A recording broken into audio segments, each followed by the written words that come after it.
सही बात बताती हूँ, जाति दिक्कत नहीं है, या जाति के नाम पे जो राजनीति की ये लोग बातें करते हैं वो एक फसाड है। उसके पीछे जो दिक्कत है वो है भ्रष्टाचार का इतना इकट्ठा किया गया पैसा। जिस दिन वो पैसा से जो भी खेल करते हैं चुनाव के वक्त में, जो सबको पता है, बच्चे बच्चे को पता है, वो जिस दिन ख़त्म हो जाएगा, स्ट्रेटेजिकली लोगों को इस तरीके से इनकी स्ट्रैटेजी है। एनालिसिस करिए, आप तो मीडिया के हैं, आप लोगों को एनालिसिस करने की ज़रूरत है। ये जानबूझ के लोगों को गरीब रखते हैं, गरीबी और दर्दनीय हालत में रखते हैं। ये देखिए, यही है पीछे नज़ारा, जानबूझ के अशिक्षित रखते हैं और उसका फ़ायदा उठाते हैं। एक सवाल और भी रहेगा आपसे, आप जॉब यानी कि रोजगार पे बात करती है, तो सोर्स ऑफ रोजगार क्या होगा, कैसे रोजगार दीजिएगा आप? मतलब बंद पड़ी है फैक्ट्री, क्या जो चल रही है उसको भी बंद करा दिया जा रहा है। यहाँ आप जिस धरती पे हैं वहाँ एक चल रही थी वाइन फैक्ट्री, उसको भी बंद करा दिया जाएगा, तो उसके लिए आपका क्या प्लान है? रोज़गार और उद्योग लगाने की भी बात सबसे पहले हमने ही की थी, बट ये इतने बेशर्म लोग हैं कि गंभीर से गंभीर चीज़ों को ये एक जोक बना देते हैं, एक जुमला बना देते हैं चुनाव का। उसके बाद सभी रोज़गार की बात करने लगे, उद्योग की बात करने लगे, बट होना जाना तो कुछ है नहीं। एक ऐसी लड़की जो पूरे बिहार में बंद पड़ी फैक्ट्री को घूमती है, दौड़ा करती है, लॉकडाउन 30 साल का जो लॉकडाउन है उसका आईना दिखाती है, वो मेरे बगल में खड़ी है, आपको दिख रहा होगा, कैमरे में नज़र आ रही होंगी। परिचय के लिए मैं बता दूं, मैं दीपक सिंह कश्यप और आप देख रहे हैं बात आपकी में स्वागत है। सबसे पहला सवाल मैम, आप अन्य नेताओं की तरह बाढ़ घूमना शुरू कर दिया, क्या फोटो लेने के लिए कि इस पे कुछ काम करना है? अन्य नेताओं ने मुझे देख के ही बाढ़ में घूमना शुरू किया है। सबसे पहले हम ही गए थे और उसके बाद जो भी आपके मंत्री हैं जो कि बने हैं वो सारे उन्होंने जाना शुरू किया, और उसके 1-2 महीने के बाद मुख्यमंत्री बाहर निकले। तो यही हकीकत है। अन्य नेता, अन्य नकली नेता, वो आजकल जो भी करते हैं उसके लिए कहीं ना कहीं उन्हें प्रेरणा हमसे मिलती है, जो कि देखा जा सकता है, वो तो सामने में ही प्रमाण है। मेरा और प्लूरल्स का जो हमारा मकसद है वो है जिस तरीके से राजनीति होनी चाहिए वैसी राजनीति करने का। बाढ़ आता है, नया तो नहीं आया है, पिछले 16 साल से माननीय मुख्यमंत्री जी हैं तब से बाढ़ आ रहा है, उनका ये काम 16 साल से नहीं मैडम, ये 30 साल से, यहाँ से जब से लालू जी है, लालू जी बोला करते थे इतना पानी तो हमारा पड़वा पी जाता है, उनका कहा हुआ बात है। तो इस पे थोड़ा अब बैक जाइए कि ये मतलब अंग्रेजों के बाद लगभग पानी आता है, यहाँ 17 में आया, 20 में आया, 21 में आया, हर साल आता है, 1-2 साल गैप करके आता है। देखिए, लालू जी क्या कहते थे नहीं कहते थे उसमें मुझे कोई इंटरेस्ट नहीं। जहाँ तक नीतीश जी का सवाल है, उन्होंने सुशासन का ढिंढोरा पीटा है, उन्होंने ही ढिंढोरा पीटा है कि बहुत विकास की गंगा बह रही है, विकास पुरुष खुद को ही घोषित कर दिया, तो यही है उनका विकास। ये पुल उनका विकास है, और यहाँ पे जो लोगों की इतनी दयनीय हालत है वही उनका विकास है। अगर आपकी सरकार बनती है, तो परमानेंट सोल्यूशन ऑफ फ्लड, सबसे पहले जो ये भ्रष्टाचार चल रहा है, ये पुल के नाम पे, रोड के नाम पे, जो बार बार एक ही चीज़ को बनाते हैं, बार बार पास किसी और चीज़ के लिए होता है, बंद सड़क जाती है, इसको ख़त्म करने की ज़रूरत है। और भ्रष्टाचार वैसे ही ख़त्म हो जाएगा जैसे ये लोग वहाँ से हट जाएंगे। लालू जी, नीतीश जी, इनकी जो राजनीति है वो जब ख़त्म हो जाएगी तो भ्रष्टाचार ख़त्म होगा, पहली तो वो बात है। दूसरी, पुनः निर्माण करना पड़ेगा बिहार का, और उसमें सबसे बड़ी जो समस्या है वो हमारी बाढ़ की समस्या है। बाकी जितनी भी बातें हैं वहाँ पे बैठ के दिल्ली में, आधी बिहार डूबी रहती है, आधा बिहार डूबा रहता है, आधा सूखा रहता है, बिल्कुल, जो कि सबसे प्रोडक्टिव लैंड थी पूरे वर्ल्ड की, वो किसी काम का नहीं रह गया है। लोग कुछ कर ही नहीं सकते। 6 महीने अगर आपकी ज़िंदगी बाढ़ में अस्त व्यस्त हो जाएगी तो आप क्या करिएगा लाइफ में? कुछ नहीं कर सकते। तो आप कैसे इससे संविधान कैसे दिलाइएगा? सिंपल सवाल। सिंपल बात, सिंपल ही है, कायदे से बोलूँ तो सिंपल ही बात है। सबसे पहले तो जो स्कीम्स हैं, जो नेपाल के साथ जो कोलैबोरेशन में इतने वर्षों से जो स्कीम करना था वो भी ऐसे ही ठंडे बस्ते में है, उस पर बात करने की ज़रूरत है। उस पर माननीय प्रधानमंत्री जी को दबाव डालने की ज़रूरत है कि आप बात करिए। और दूसरी सबसे ज़रूरी बात यह है कि रिवर इंटरलिंकिंग करनी पड़ेगी। जो आपने बाढ़ और सूखा की बात की, दुनिया में टेक्नोलॉजी बहुत आगे बढ़ गई है, सरकारें इसीलिए चुनी जाती हैं, टैक्स इसीलिए हम देते हैं, रिवर इंटरलिंकिंग करनी पड़ेगी, उससे ही ठीक होगा।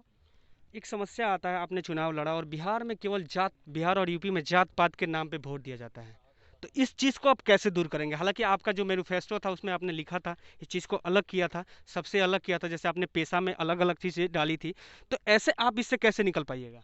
देखिए, आपको सही बात बताती हूँ, जाति दिक्कत नहीं है, या जाति के नाम पे जो राजनीति की ये लोग बातें करते हैं वो एक फसाड है। उसके पीछे जो दिक्कत है वो है भ्रष्टाचार का इतना इकट्ठा किया गया पैसा। जिस दिन वो पैसा से जो भी खेल करते हैं चुनाव के वक्त में, जो सबको पता है, बच्चे बच्चे को पता है, वो जिस दिन ख़त्म हो जाएगा, स्ट्रेटेजिकली लोगों को इस तरीके से इनकी स्ट्रैटेजी है। एनालिसिस करिए, आप तो मीडिया के हैं, आप लोगों को एनालिसिस करने की ज़रूरत है। ये जानबूझ के लोगों को गरीब रखते हैं, गरीबी और दर्दनीय हालत में रखते हैं। ये देखिए, यही है पीछे नज़ारा।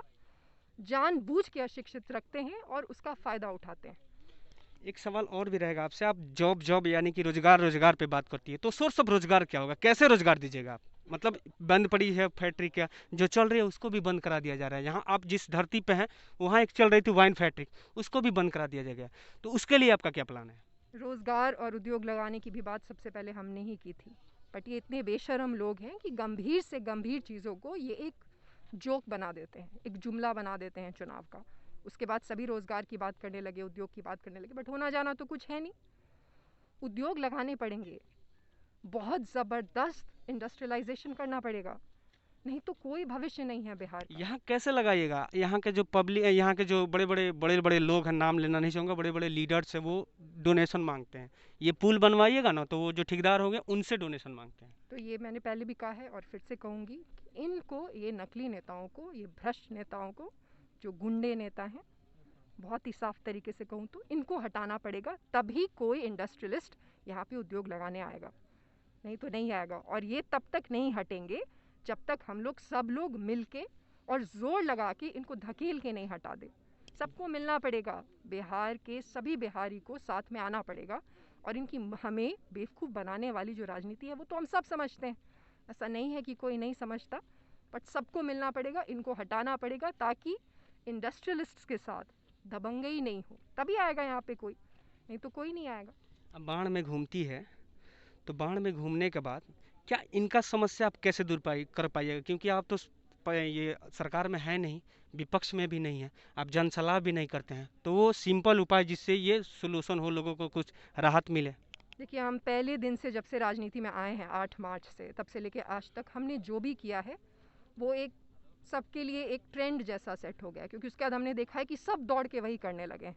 हमारा जो टैग लाइन था इलेक्शन का, वो भी इन्होंने चुरा के, मतलब जो जाति वाली ही पार्टियां हैं, 15-15 लाख नौकरी का वादा किया गया था, सब सेम चीज़ें मैनिफेस्टो तक इन्होंने चुरा लिया। आपने आवाज़ उठाया? हमने ही शुरुआत की हर चीज़ की। ये तो देखिए टाइम लाइन है, हमने जब भी आवाज़ उठाई वो टाइम लाइन है, हमने जो स्लोगन दिया वो टाइम लाइन है, और उसके बाद सब ने फॉलो किया। हम ये करेंगे, जो मैं आपको ये कहूँगी कि प्रेशर बनाना पड़ेगा।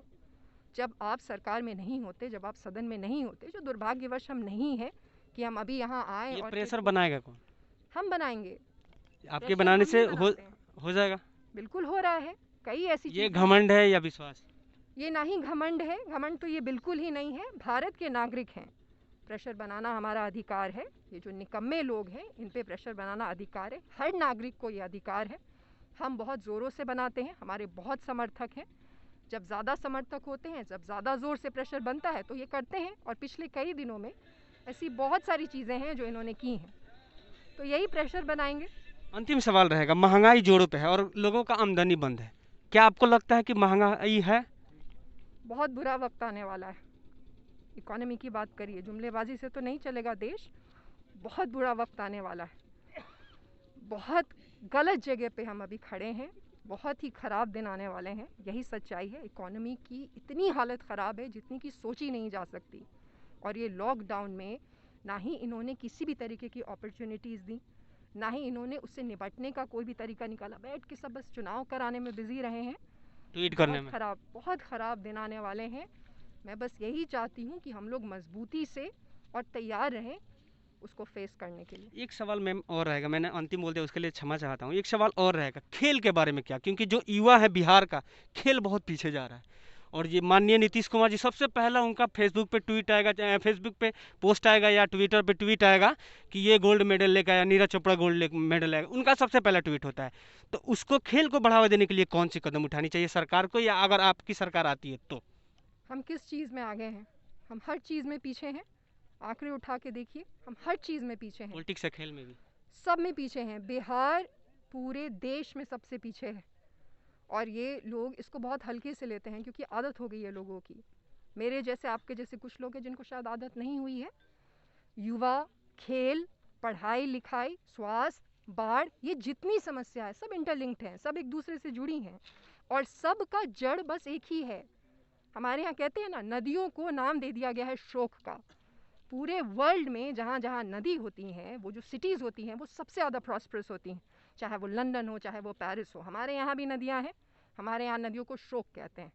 हमारे राज्य का और हमारे पीछे होने का शोक, सबसे बड़ा शोक जो दो हैं वो है लालू जी और नीतीश जी और उनके ब्रांड की राजनीति, जो कि अब जो खुद को युवा कहने वाले जो लोग हैं वो भी कूद गए हैं उसमें। राजनीति तो वही है, ब्रांड तो वही है, उम्र चाहे कोई भी हो, उसको ख़त्म करना पड़ेगा। जब वो ख़त्म होगा तभी खेल, तभी शिक्षा, तभी जिंदगियां आगे बढ़ेंगी, नहीं तो यही हमारा जो वर्तमान है वही भविष्य रहेगा। स्वास्थ्य की तो आपको पता ही है दशा, कहीं भी नहीं है, कहीं PHCs नहीं है। जहाँ चले जाइए पुरानी जो भी चीज़ें थी उसको भी इन्होंने सबने नष्ट कर दिया है। अभी हम जहाँ गए थे, शीतलपुर के जो लोग वहाँ पे थे उनको वैक्सीन नहीं मिला है, आपके सामने में उन्होंने कहा है वैक्सीन नहीं मिला है। लेकिन यहाँ पे खुद से ही प्रधानमंत्री जी धन्यवाद खुद को देते फिर रहे हैं, मुफ्त में वैक्सीन। मंगल पांडे जी बोलते हैं कि हमारे यहाँ एक भी कोरोना से डेथ नहीं हुई और ऑक्सीजन की कमी नहीं थी। देखिए, ये लोग अखबार में और ऐसे ऊपर में वहाँ पे पहुँच के दिल्ली में और पटना में क्या बकवास करते हैं, उसकी असलियत तो हम सब के सामने में है ना। ये किसी को भी मूर्ख बना सकते हैं, लेकिन हमें तो नहीं मूर्ख बना सकते, जनता को तो नहीं मूर्ख बना सकते। चलिए, मैं दीपक सिंह कश्यप और आप देख रहे थे बात आपकी, कैमरामैन याज अली के साथ।